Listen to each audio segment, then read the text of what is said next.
जय हिंद साथियों, स्वागत करते हैं आप सभी का सक्सेस वर्ल्ड MCQ चैनल पर। दोस्तों, आज की इस वीडियो में बिहार पुलिस कांस्टेबल की नई भर्ती के लिए फिर से GK GS का एक स्पेशल टेस्ट पेपर लेकर आए हैं और इस टेस्ट पेपर में आपको 25 नहीं 30 प्रश्नों के सही सही आंसर करने हैं। तो आप सभी पूरा टेस्ट को ध्यानपूर्वक अटेंड करें। तो चलिए जल्दी से लाइव में जुड़ जाइए। सभी को गुड इवनिंग। तो इस टेस्ट पेपर का पहला प्रश्न आपके सामने है। पृथ्वी पर एक व्यक्ति का वजन 600 न्यूटन हो तो चांद पर उसका वजन कितना होगा। बहुत ही शानदार प्रश्न है। सभी ऑप्शन को ध्यानपूर्वक पढ़िए और प्रत्येक स्टूडेंट को आंसर करना है, तभी आपका प्रॉपर तरीके से रिवीजन होगा। चलिए आंसर बताएंगे फटाफट से। पृथ्वी पर किसी व्यक्ति का वजन दिया हुआ है 600 न्यूटन है, तो उसका वजन चंद्रमा पर कितना होगा। तो जैसे कि आप सभी जानते हैं, किसी भी वस्तु का या किसी भी व्यक्ति का वजन पृथ्वी पर जितना होता है उसका 6 गुना हो जाता है, 1/6 गुना हो जाता है चांद पर। अगर पृथ्वी पर 600 न्यूटन है तो चांद पर होगा 600 का 1/6 भाग, यानी कि 100 न्यूटन। तो यहाँ पे ए ऑप्शन जो ही बच्चे बता रहे हैं बिल्कुल सही जवाब है। लेकिन अगर आपको यहाँ पर वजन के जगह पर अगर यहाँ पे पूछ दिया जाए पृथ्वी पर किसी व्यक्ति का द्रव्यमान, मान लीजिए द्रव्यमान दे दिया आपको 50 kg है, तो चंद्रमा पर द्रव्यमान कितना होगा। तो द्रव्यमान कहीं भी चेंज नहीं होता है, चाहे आप कहीं भी चले जाएं, चेंज होता है भार, यानी कि वजन में परिवर्तन आता है, द्रव्यमान में कभी परिवर्तन नहीं आता है। तो चंद्रमा पर भी होगा 50 kg, लेकिन भार कमेगा। तो सही जवाब होगा ए ऑप्शन। दूसरा प्रश्न है, राजतरंगिणी का संस्कृत से फारसी में अनुवाद किसने किया। चलिए आप सभी दूसरे प्रश्न के लिए फटाफट से आंसर बताएंगे। राजतरंगिणी का संस्कृत से फारसी में अनुवाद किसने किया। तो दोस्तों यहाँ पे सही जवाब जो भी बच्चे बी बता रहे हैं बिल्कुल सही जवाब है, जैनुल आबदीन ने। ध्यान रखना है। तीसरा प्रश्न है, राज्य विलय नीति किसके काल में हुआ था। सोच समझकर आंसर आपको बताना है। राज्य विलय नीति किसके काल में हुआ था। तो दोस्तों यहाँ पे तीसरे प्रश्न का आंसर जो भी बच्चे ए बता रहे हैं बिल्कुल सही जवाब है, लॉर्ड डलहौजी के काल में हुआ था। और इस राज्य विलय नीति के द्वारा ब्रिटिश साम्राज्य में सबसे पहले किसे मिलाया गया था। तो सतारा को पूछा जाता है, याद रखेंगे सतारा को। लॉर्ड रिपन के शासनकाल में क्या हुआ था, 1881 में भारत में 10 के आधार पर जनगणना होती है, ध्यान रखेंगे। और दोस्तों अगर आप लोग बिहार पुलिस की तैयारी सही से करना चाहते हैं तो अभी से तैयारी में लग जाइए और एक टाइम फिक्स कर लीजिए, डेली रात 8:30 बजे का। डेली रात 8:30 बजे इस चैनल पर बिहार पुलिस कांस्टेबल एग्जाम के लिए प्रैक्टिस सेट कराया जाता है, तो आप लोग डेली क्लास को अटेंड करें। और दोस्तों अगर आप लोगों ने इस वीडियो को नहीं देखा है तो ज़रूर जाकर देख लीजिए। इस वीडियो में 200 से भी अधिक महत्वपूर्ण प्रश्नों को कवर कराया गया है और इस वीडियो में लुसेंट पॉलिटी से 100 मोस्ट इम्पॉर्टेंट प्रश्नों को कवर कराया गया है, जो कि आपके एग्जाम के लिए काफ़ी ज़्यादा इम्पॉर्टेंट है। तो दोनों क्लास का लिंक आपको यहाँ पे शो रहा होगा कॉर्नर में, आप लोग क्लिक करके जाकर देख सकते हैं, या फिर इसका लिंक आपको डिस्क्रिप्शन बॉक्स में भी मिल जाएगा। आगे देखिए, मौसम विज्ञान अनुसंधान संस्थान कहाँ पर स्थित है। बिल्कुल टॉप लेवल का प्रश्न है, फटाफट से आप सभी आंसर करते जाइए। मौसम विज्ञान अनुसंधान संस्थान कहाँ पर स्थित है। तो दोस्तों ये स्थित है नई दिल्ली में। सी ऑप्शन जो ही बच्चे दिए हैं बिल्कुल सही जवाब है। सूर्य के सबसे नज़दीकी ग्रह कौन सा है।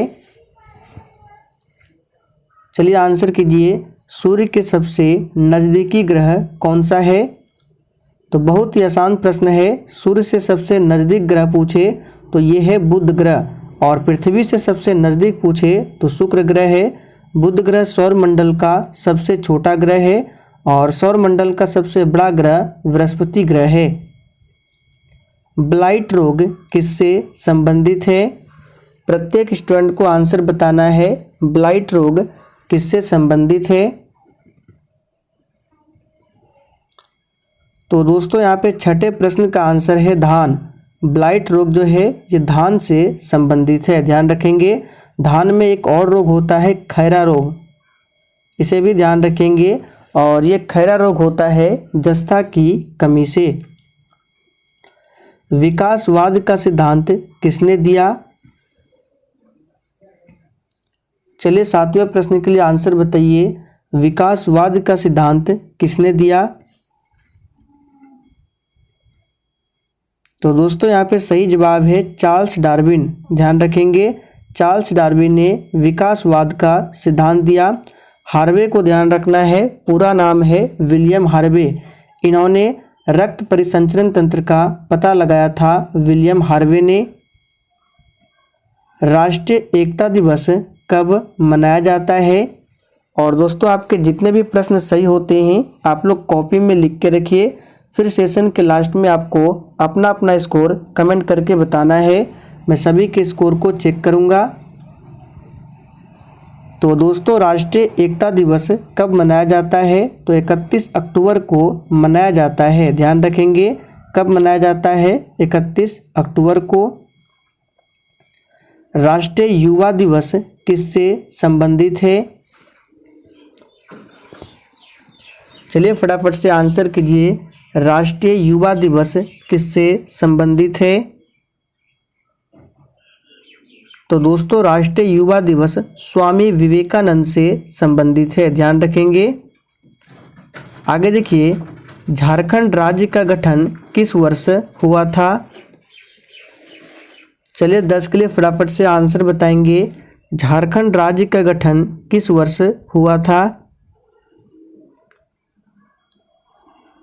तो दोस्तों यहाँ पे इस प्रश्न का सही जवाब है 2000 ईस्वी में झारखंड राज्य का गठन हुआ था। झारखंड बिहार से कब अलग हुआ था? तो 15 नवंबर 2000 को, ध्यान रखना है। आप लोग कमेंट करके बताएंगे बिहार की स्थापना कब होती है?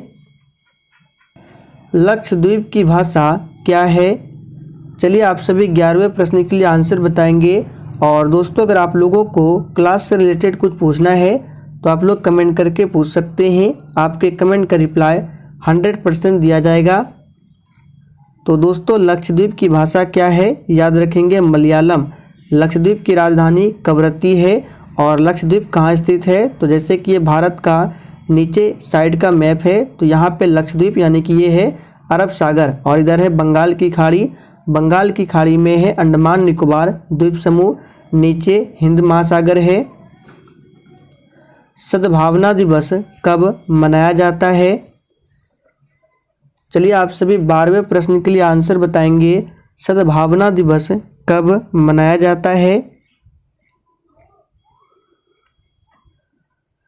तो दोस्तों सद्भावना दिवस ये प्रत्येक वर्ष 20 अगस्त को मनाया जाता है। आप लोग कमेंट करके बताइए 25 जनवरी को क्या मनाया जाता है? मोस्ट इम्पॉर्टेंट प्रश्न है, सभी को आंसर करने हैं। 25 जनवरी को क्या मनाया जाता है? बंगाल विभाजन किस गवर्नर द्वारा किया गया? बहुत ही सिंपल प्रश्न है। इन सभी प्रश्नों को हमने आपको प्रैक्टिस सेट में काफ़ी बार बताया है। बंगाल का विभाजन कब होता है? 1905 में। किसके काल में हुआ था? तो लॉर्ड कर्जन। डी ऑप्शन जो ही बच्चे दिए हैं बिल्कुल सही आंसर है। और 1906 में क्या होता है? मुस्लिम लीग की स्थापना कहाँ पर? बांग्लादेश के ढाका में। मालप्रभा परियोजना किस राज्य में स्थित है? चलिए फटाफट से आंसर बताइए। मालप्रभा परियोजना किस राज्य में स्थित है? बिल्कुल सही आंसर दिए हैं, कर्नाटक राज्य में स्थित है, ध्यान रखेंगे। कर्नाटक राज्य में मालप्रभा परियोजना स्थित है। विटामिन डी की खोज किसने किया था? चलिए आप सभी 15 के लिए फटाफट से आंसर बताएंगे। विटामिन डी की खोज किसने किया था?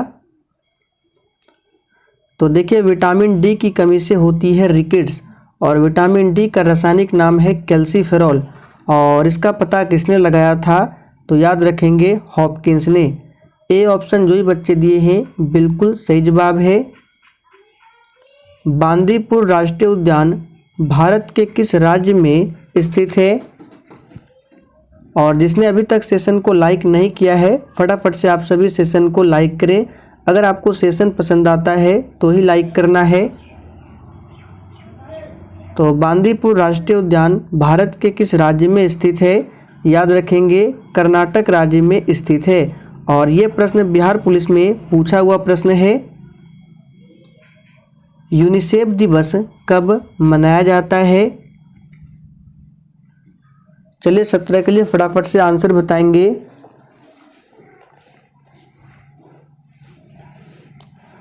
तो यूनिसेफ दिवस कब मनाया जाता है? यहाँ पे सही जवाब क्या होगा? ऑप्शन डी 11 दिसंबर को यूनिसेफ दिवस मनाया जाता है। 1 दिसंबर को विश्व एड्स दिवस और 10 दिसंबर को क्या मनाया जाता है? मानवाधिकार दिवस। इन सभी प्रश्नों को याद रखना है। द इनसाइडर के लेखक कौन है?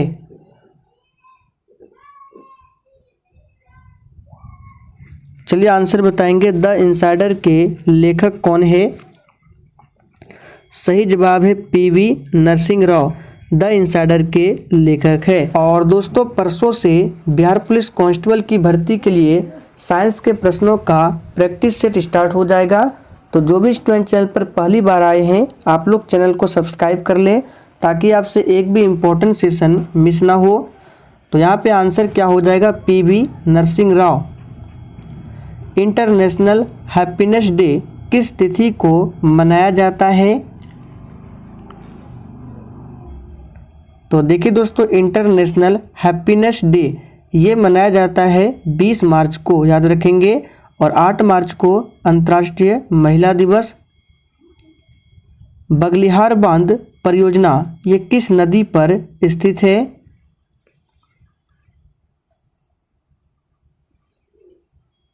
तो दोस्तों बगलिहार बांध परियोजना ये है चिनाब नदी पर, यहाँ पे चिनाब होगा, ये चिनाब नदी पर स्थित है बगलिहार बांध परियोजना, याद रखेंगे। आगे देखिए नेपाल की सबसे लंबी नदी कौन सी है? चलिए आंसर बताएंगे। नेपाल की राजधानी कहाँ है? काठमांडू है। और नेपाल की सबसे लंबी नदी कौन सी है? तो ये कर्णाली है। सूर्य किरण युद्ध अभ्यास किन देशों के बीच होती है? चलिए फटाफट से आंसर कीजिए। सूर्य किरण युद्ध अभ्यास किन देशों के बीच में होती है? तो दोस्तों यहाँ पे सही जवाब है भारत और नेपाल के बीच में। प्रधानमंत्री उज्ज्वला योजना की शुरुआत कब हुई थी?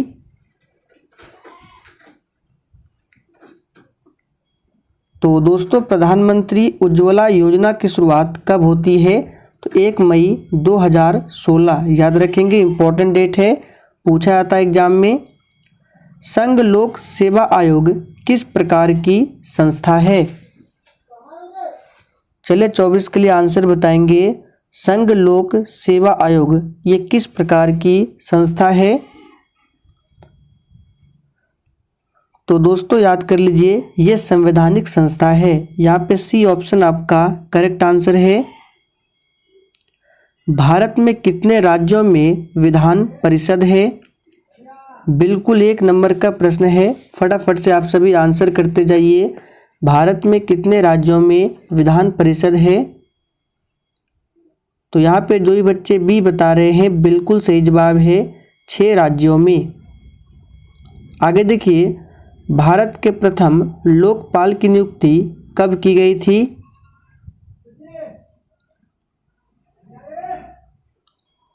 तो दोस्तों भारत के प्रथम लोकपाल की नियुक्ति 2019 में किया गया था। तो करेक्ट आंसर है डी ऑप्शन। राज मिहिर भोज, यहाँ पे राजा होगा, ठीक है।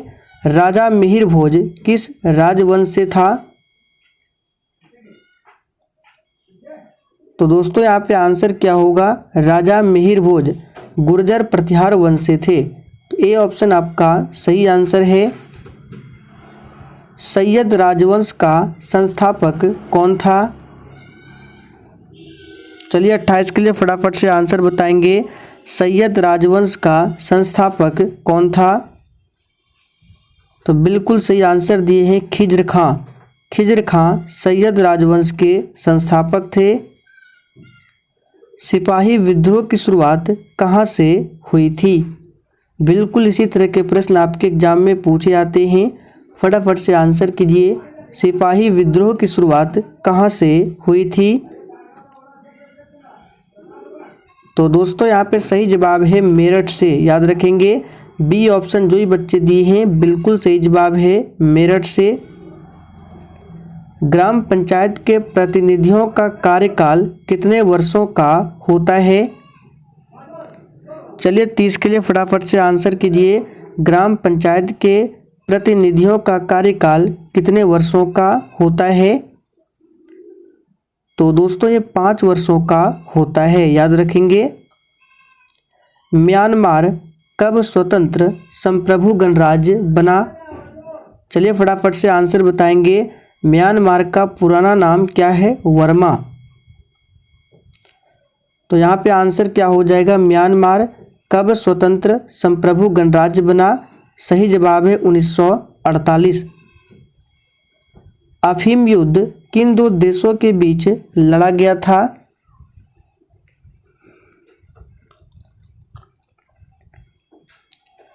तो दोस्तों अफीम युद्ध ये लड़ा गया था किन दो देशों के बीच में? सही आंसर है चीन और इंग्लैंड के बीच में हुआ था अफीम युद्ध। कन्नौज का युद्ध कब हुआ था? चलिए फटाफट से आंसर बताएंगे। कन्नौज का युद्ध कब हुआ था? दोस्तों यहाँ पे सही जवाब है 1540 में कन्नौज का युद्ध होता है। भारत श्रीलंका के बीच कौन सी युद्ध अभ्यास होती है? चलिए फटाफट से आंसर कीजिए। भारत और श्रीलंका के बीच, अभी हमने आपको बताया भारत और नेपाल के बीच, तो आप लोग कमेंट करके बताइए भारत और नेपाल के बीच में कौन सा युद्ध अभ्यास है। यहाँ पे भारत और श्रीलंका के बीच है मित्र शक्ति, याद रखेंगे। श्रीलंका की सबसे लंबी नदी कौन सी है?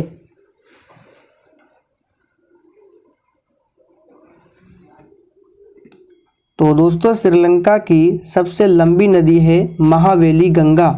सी ऑप्शन जो ही बच्चे दिए हैं बिल्कुल सही जवाब है। भारत की सबसे लंबी नदी है गंगा और विश्व की सबसे लंबी नदी है नील नदी। लॉर्ड मेयो की हत्या किस स्थान पर की गई? दोस्तों लॉर्ड मेयो के काल में ही 1872 में भारत की पहली जनगणना होती है और इसकी हत्या किस स्थान पर की गई? तो यहाँ पे सही जवाब है option A port Blair. Andaman Nicobar की राजधानी है पोर्ट ब्लेयर। मित्र मेला क्रांति संगठन के संस्थापक कौन थे?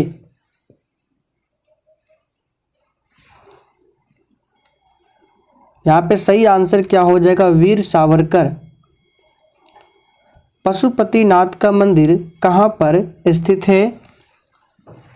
बहुत ही सोच समझकर आपको आंसर बताना है। पशुपतिनाथ का मंदिर कहाँ पर स्थित है? तो दोस्तों ये स्थित है नेपाल। ए ऑप्शन जो ही बच्चे दिए हैं बिल्कुल सही जवाब है नेपाल। चंद्रयान प्रथम कब लॉन्च किया गया था?